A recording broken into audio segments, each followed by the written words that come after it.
Hello everyone, I'm Jack and I'm back, and let me show you what we got going. Alright, so here is the fender flare for the C6 conversion. It fits on this, but it would need to be trimmed to work, and I don't want to trim it because I spent a lot of time getting this right for that car, so I'm not messing with it. Secondly, it's out of carbon fiber. Everything on this car is fiberglass, at least on this version. Might be carbon fiber in the future, but might as well just keep working with fiberglass. And carbon fiber is probably 3 times more expensive than fiberglass. All right, so what I needed to do was I needed to make another fender flare off of the splash mold from the C2 Grand Sport. Did the usual prep. There's my PVA. You can see I did not prep the mold surface. It was good enough. Sprayed, brushed and sprayed the PVA, and you can see I wish it always came off this easy, but it doesn't always come off this easy. I waxed the top of that so that the part would come off easily, and it did. It just almost fell off on its own. I was actually shocked that the edges didn't glue on, because that's an issue. If I'm really worried about it, I put tape around this edge because you can see that it could conceivably bond there.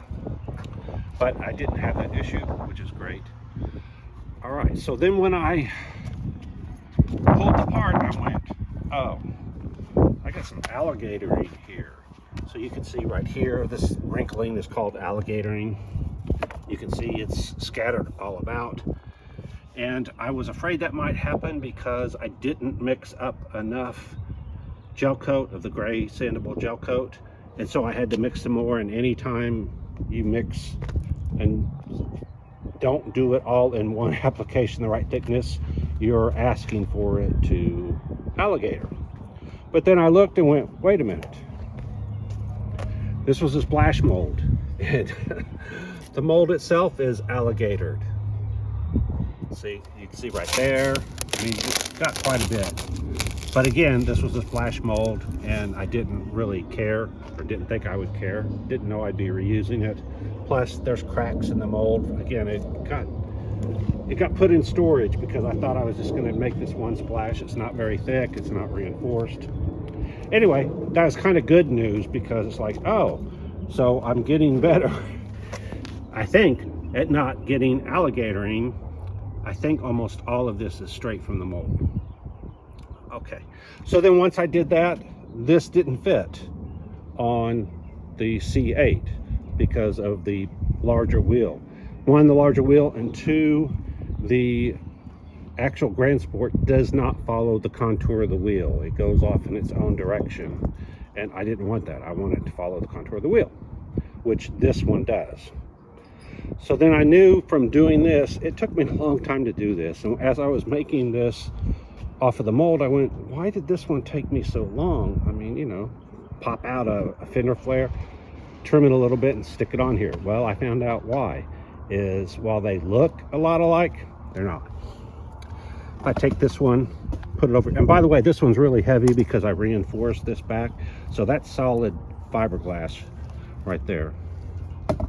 Doesn't matter for this. Again, eventually a mold will be made off of this. But if I put this, remember I had to cut off this front part right here because it curves in, which it does not do here. So let me show you what we got. So if we look at this, I put this up here.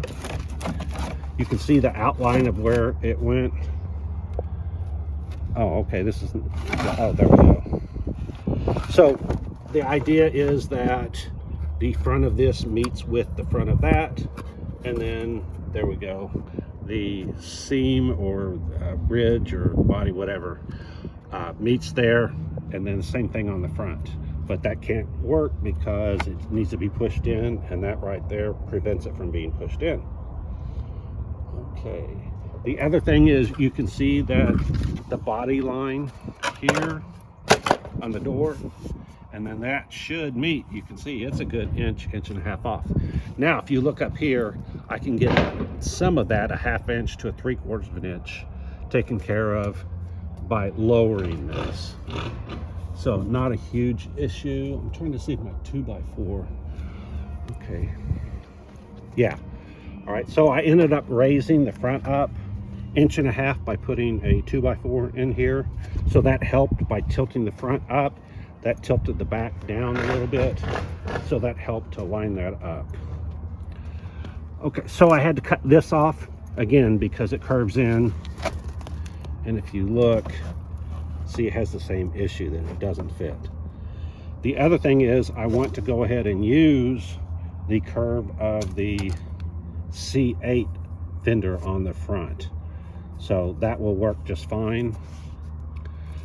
And then at some point it will transition from this to that. So you can see, and again, I couldn't push it in because of that lip, and getting that lip right is very difficult. So I didn't want to mess with it. But with the new one, doesn't matter. So if I take it and I put it in place,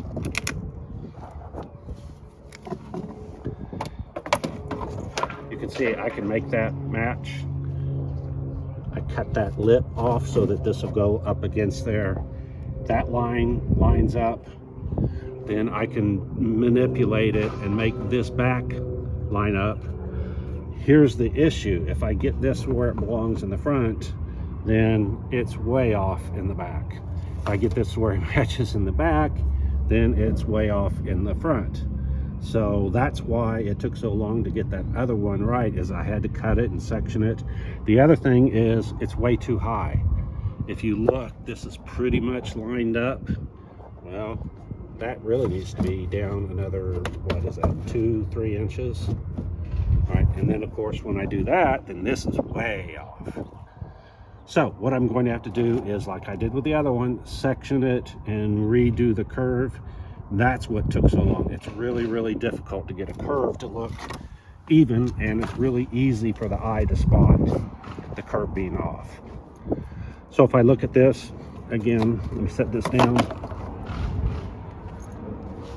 Set this down. It's funny, this weighs virtually nothing. Nothing's heavy. So if I put this on top of here, you can see there's where the difference is. There's a huge difference there. What is that, 6-8 inches, something like that. So I'm going to have to modify. I'm going to have to make another one of these and then extend this. If you flip this over and look at it, I had to put a bunch of sections together to get this curve. There's a section right there. There's a section right there. There's a section right there. And there's a section right there. And then everything from here forward's fine, but I'm not using this part on this car. So all of the pieces that I'm using have that issue with the sections being wrong. So again, I will just make another one of these, cut this, and then piece together what I needed to do to fill it in. I might try using some sheet metal or something like that to do this. I don't know at this point, but I have at least identified what needs to happen. All right, so that's what we got. That's going to be the next time, is I'm going to have to repeat the process of making another fender flare and then use those pieces to section it together. I was thinking I should have had some of these sitting around, but I can't find them. So it takes about half a day to a day to make another one, so I will probably do that for the sake of time. I'm trying to think. No, I haven't run across that. Now the issue is I will have to do that again for the other side, but that's what I got to do. All right, that's what I have for now. So like, subscribe, hit the alert, hit the thanks if you want to donate, and if you don't like what I'm doing, you don't know jack. Bye.